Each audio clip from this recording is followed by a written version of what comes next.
Siang itu, aku dapat kabar dari pamanku kalau kakakku yang kuliah di Jogja mengalami kecelakaan sepeda motor. Dan dia dirawat pada sebuah rumah sakit di pelosok kota Jogja. Nama kakakku adalah Rina.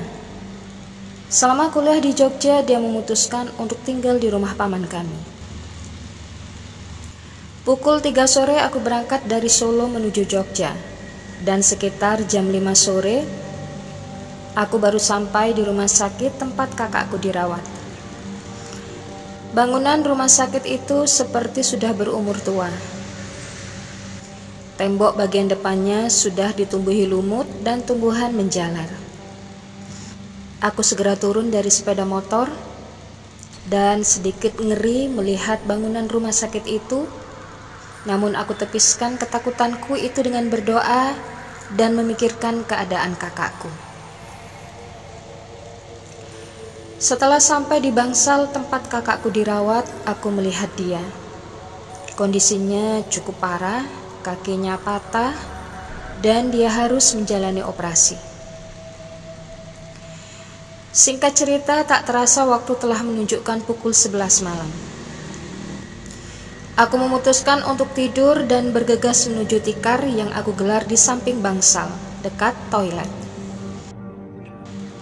Aku langsung merebahkan tubuhku yang lelah karena seharian beraktivitas. Aku langsung terlelap dan bermimpi.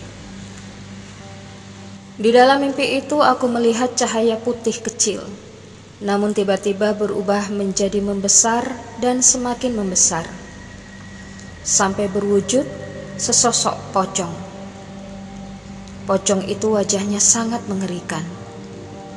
Di hidung dan mulutnya tersumpal kapas yang sudah mulai membusuk. Tiba-tiba aku terbangun dengan diliputi rasa takut. Dan alhasil aku tidak bisa tidur lagi sampai azan subuh terdengar. Seminggu setelah kakakku dirawat dan dioperasi, akhirnya dokter mengizinkan kakakku pulang. Dan sore itu aku bersama keluarga paman pulang dari rumah sakit menuju ke rumahnya. Sementara paman tidak ikut pulang karena katanya beliau mau ke toko untuk membeli kursi roda untuk kakakku. Ketika sudah sampai ke rumah paman, aku langsung membersihkan dan merapikan sebuah kamar untuk kakakku beristirahat. Dan sehabis isya, pamanku pun pulang dengan membawa sebuah kursi roda bekas, namun masih nampak bagus. Langsung saja kakakku memakai kursi rodanya malam itu, dan aku temani dia jalan-jalan di halaman belakang. Tak terasa waktu sudah menunjukkan pukul 11 malam. Kami pun bergegas menuju kamar untuk beristirahat. Kursi roda kakakku aku taruh di halaman belakang. Karena di dalam kamar kakakku terlalu sempit, aku tidur di bawah di samping tempat tidur kakakku. Tapi aku tidak bisa tidur malam itu. Udara terasa sangat dingin. Tiba-tiba aku teringat dengan sosok pocong yang datang dalam mimpiku waktu di rumah sakit. Wajahnya yang mengerikan itu melintas kembali di pikiranku, membuat suasana malam itu menjadi tidak bersahabat. Tiba-tiba dari halaman belakang ku dengar seperti suara orang batuk-batuk. Aku pun semakin takut dan diliputi rasa cemas. Tiba-tiba ada suara lagi, seperti benda yang dibentur-benturkan ke tembok. Duk, duk, duk. Keringat dingin mulai membasahi sekujur tubuhku.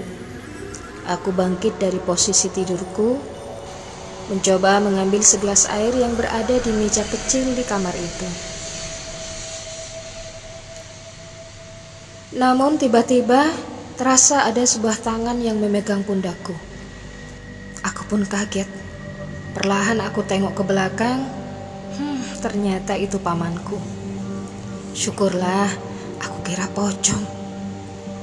"Roni, kamu dengar suara itu?" tanya paman. Aku hanya menganggukkan kepala. "Ayo kita lihat," katanya. Aku mengekor di belakang pamanku dengan langkah mengendap-endap menuju ke halaman belakang rumah. Duk, duk. Suara itu terdengar semakin jelas. Setibanya di pintu penghubung ke halaman belakang, aku dan pamanku segera melihat apa yang sedang terjadi. Aku kaget dan lemas ketakutan saat melihat sesosok pocong dengan kain kafan kumal sedang duduk di kursi roda kakakku sambil membentur-benturkan kepalanya ke arah tembok rumah. Wajahnya tampak membusuk, mata, hidung dan mulutnya tersumpal kapas yang kotor.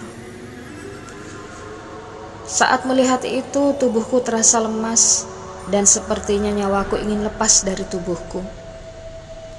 Dan ketika tersadar, aku dan pamanku langsung lari menuju ruang tengah. Aku berteriak-teriak minta tolong hingga membangunkan seisi rumah. Lalu aku jelaskan kepada mereka kalau barusan ada pocong di kursi roda kakakku. Sementara pamanku saat itu juga pergi ke tempat seorang kiai untuk meminta tolong. Padahal saat itu sudah jam 2 malam.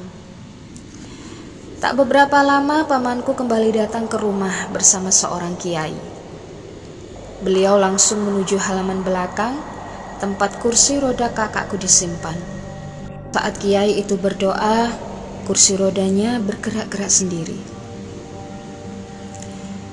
Setelah selesai berdoa, kemudian Pak Kiai langsung bilang kepada pamanku. Katanya kursi roda itu merupakan kursi roda bekas kecelakaan oleh pemiliknya terdahulu. Pemiliknya dulu meninggal karena tertabrak mobil saat sedang berada di kursi roda itu. Dan hingga kini arwahnya tidak mau lepas dari kursi roda yang selalu menemaninya semasa hidup. Kemudian Pak Kiai berkata, sebaiknya kursi roda itu dilebur secepatnya ke Sungai Bengawan Solo. Setelah sholat subuh, aku dan pamanku langsung menaiki sebuah mobil pick-up menuju Bengawan Solo. Sesampainya di sungai, matahari sudah bersinar, menandakan pagi mulai menjelang. Dan tanpa menunggu lama, akhirnya pamanku membuang kursi roda berhantu itu ke Sungai Bengawan Solo. Dan alhamdulillah kakakku sekarang sudah sembuh dan bisa kuliah lagi.